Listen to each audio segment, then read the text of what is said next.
Life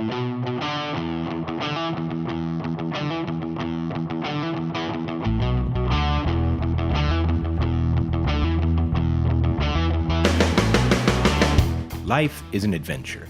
We rise and we fall, fail, and try again. But when we find the right wave, we ride it for as long as it lasts. Finding a career can be an adventure too.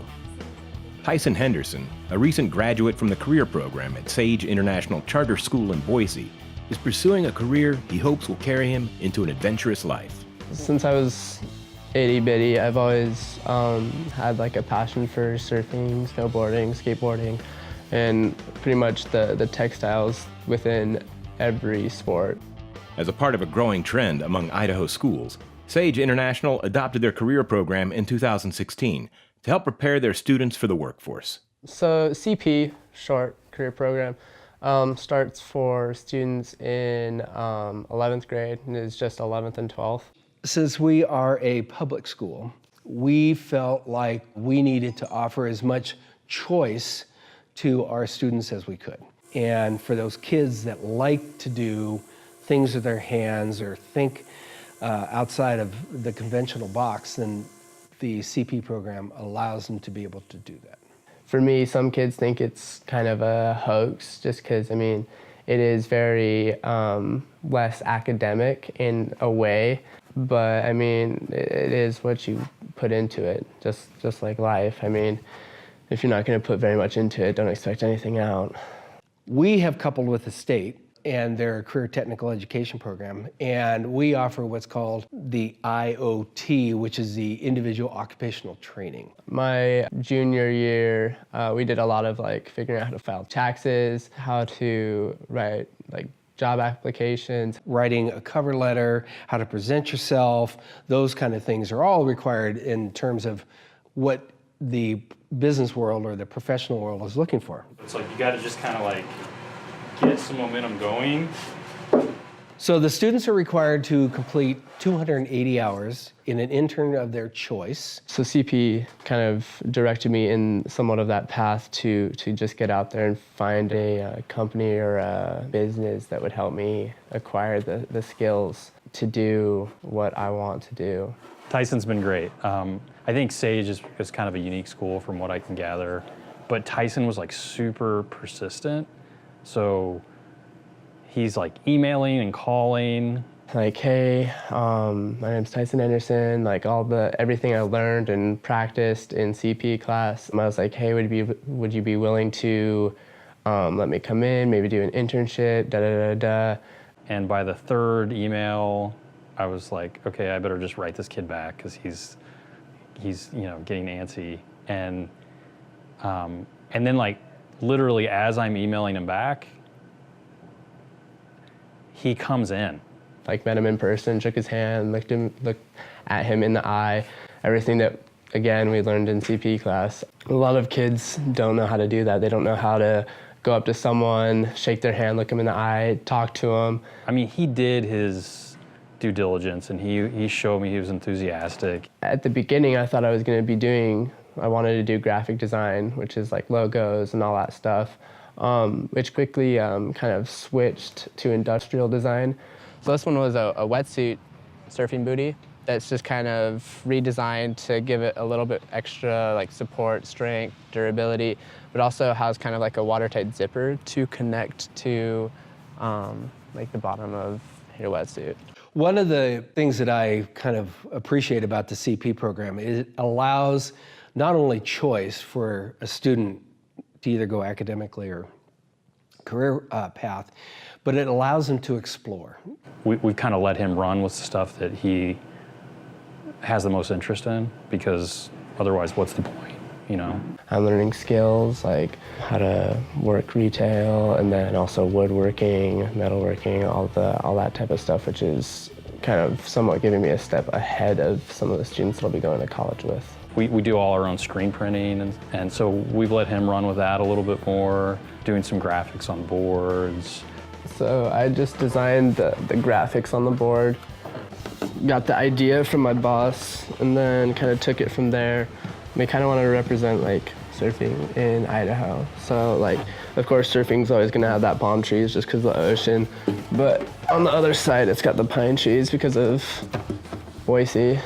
He's been a student of mine for, gosh, 7 years maybe. And I always saw potential in him, but I never thought, okay, where is it gonna go? Until this whole CP thing where he kind of went, oh my God, this is what I want to do. Whether you know what you want to do or you aren't sure, if you just focus on what you're interested in, there's kind of no better way to get hands-on experience. Like if I could have done that in high school, that would have been great. CP in general gave me the skills to want to apply to college, but also apply for a scholarship. About midway through the year, he said, hey, I've got a chance to get this $50,000 scholarship. And I said, cool. I said, what does it involve? And he says, I got to develop a portfolio. And I said, what have you got? And he says, I don't have anything. I said, okay, let's go. And so I was like, yeah, why not? Like, I was kind of ho-hum about it at first because I was like, yeah, scholarship. Like, there's millions of kids who's going to be applying for that. Like, yeah, right. Like, I won't be able to do anything about that, you know? But I did anyways, just because it'd be good to have a portfolio either way, especially going into like a design field. You kind of want a portfolio no matter what, just to show off what you can do. I started doing some sketches, all that stuff, kind of narrowed it down, made it more professional. We set it off with a hope and a prayer. You know, we thought, okay, hopefully this is what they want. I think it was like two weeks later, I got a phone call from John saying, hey, Tyson, so we got like the results back. He was like, unfortunately, you didn't get the 25,000 or the 25%. Sorry, there was a bunch of kids in that field, and there was even more kids in the 50% field. But fortunately, you got the 50%, and I was like, oh, dang it. And it kind of took me a second. I was like, wait, could you say that again? I'll never forget the morning that he came back. I think he floated in the room, and he was just like, I got it. And I'm going, well, you got what? Because by that time, you know, it had been about 4 to 6 weeks, I think, since we had submitted it. I don't know what to say. I was in the car with my brother, and I was driving. And I was like, this is probably not a safe situation for me to be driving right now, just because, I mean, like, I could like freak out and drive off the road or something, because, like, yeah, it was crazy. I think that just took his very confident self and it just pumped him up right to another level. When pursuing one's passions, you never know what new interests might take flight. Zoe Daly, who graduated from SAGE's career program along with Tyson, discovered a curiosity for data that helped prove a scientific theory for the Intermountain Bird Observatory. I've always loved science. Ever since 6th grade, I've had great science teachers, and so I've had an interest for science. And so I was looking around and I found the Intermountain Bird Observatory. IBO is kind of an academic research and outreach unit of Boise State, so we're actually part of the biology department. And so I emailed Heidi and was like, hey, I'm a SAGE senior looking for an internship as part of my program that I'm in. Can I intern with you? And she's like, oh yeah, sure. Her first email said, you know, hi, I'm emailing you because I'm interested in science. And I thought, okay, that's like pretty broad. And as soon as I actually met her, it was like, oh wow, you just love all science. And so we first met up end of October and talked about like, this is what we do, this is our mission, yada, yada, yada. We have 2 sites. One is our Lucky Peak station, which we've been running for more than 20 years. It started as a hawkwatch station in the early 90s, and then in 1997 we added songbird banding, and 1998 we added owl banding. In 2014 we added our Boise River site. So this is band size 1? Band size 1. Okay.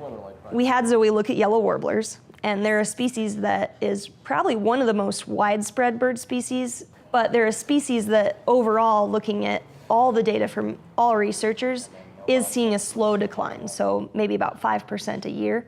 Looking at those data sheets that she had, I was like, these are super cool. I want to learn more about like the data collection process and what you do with the data, because like after you collect it, what do you do? So I guess one of the main reasons we do this long-term monitoring is to look for changes in bird populations over time.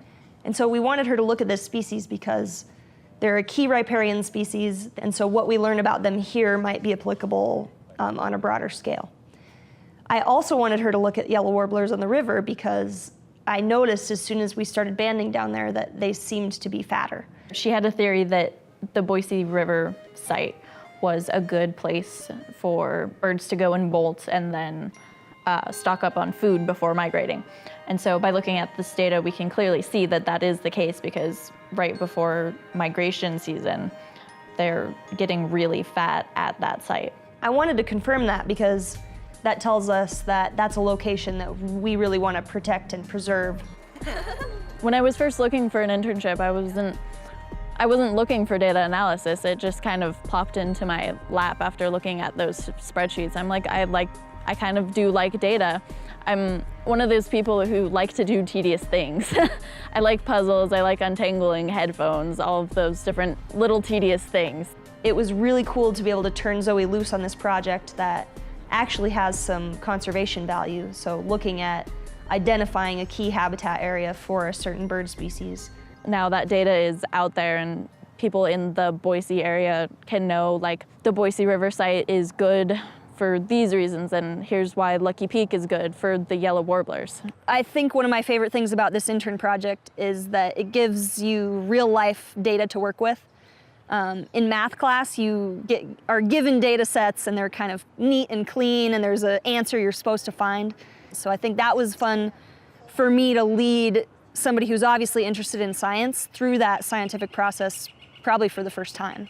I wasn't really a bird person or looking at birds as my career focus in the beginning, but then after doing this internship, it's taught me a lot about birds and yellow warblers. So you're gonna just bring your fingers around and then let your hand kind of like gently close around Kind of the bird. claw around and it? Then, yeah, and then Okay. give a place for it to perch. Good, and you can even come a little, yep, good, nice. Smile for the camera. And then whenever you're ready, just, oh, there you go. She was eager to go. Whatever your interest might be, consider the discoveries made by these two young graduates and pursue your passions to the fullest. You never know what career you might find.